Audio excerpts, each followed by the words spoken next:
Welcome back everyone to Dr. Christy Cares. I'm Dr. Christy Matuziak, and today I want to talk about the way that we eat. Not so much what we're eating to keep us healthy, but how we eat. So let me just ask you a quick question out there. How many of you drive and text? Okay, anybody out there that's going to actually admit that they do it? Why is it not a good idea? It's not safe because our attention is what? Distracted, right? Multitasking is usually never a good idea.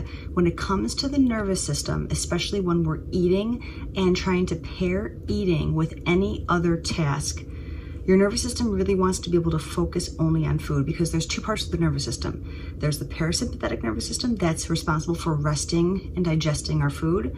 And there's the part of the nervous system called the sympathetics, which are responsible for that fight, flight, or flee response when we're under a stress response.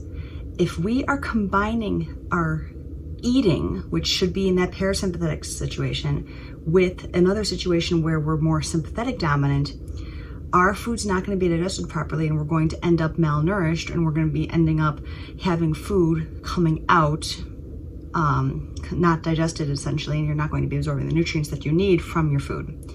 So I always talk about this with patients, okay? We talk about diet, we talk about what we're supposed to be eating. We've all talked about this before. I've mentioned this on videos: protein, vegetables, good quality, whole foods, right? But there's a big difference in how we consume those foods for how they're going to be digested and dealt with by the body. So for instance, do you ever drive and eat?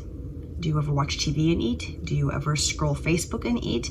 Every time you do those things, you're taking nervous system energy away from your digestive system and putting it somewhere else, so your body doesn't deem food and nutrition important.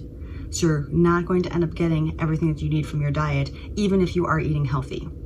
Okay? Another thing I like to talk about is the state in which you're consuming your food. So let's say, for instance, let's talk about a donut, okay? There's a big difference in how your body's going to handle the sugar and the fat and the junk that's in a donut.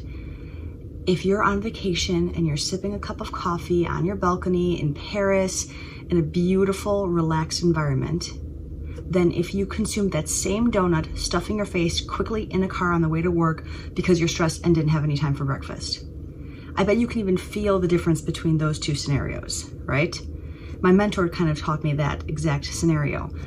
One scenario, you're in that sympathetic dominant state. That donut's gonna go straight, spike your blood sugar, and it's gonna be a disaster for the rest of your day.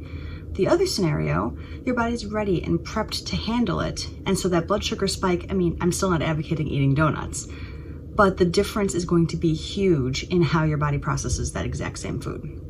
So that's really what I wanted to get to today. Is it's not always about what you're eating, but how you're consuming that food, how your body's going to process it, and therefore how healthy you're going to be as a result. So thank you for watching today. If you did like this content, please subscribe and share with your family and friends. Next week, I am going to talk about remote learning hacks, because let's face it, we all need that kind of support right now. I know I do, so I'm going to give some tips as to what I've been doing to kind of help myself and my kids go through the process and how to stay sane through it. So thanks again for watching, everyone. Dr. Christy Matuziak here with Dr. Christy Cares, wishing you a fantastic day and a healthy life.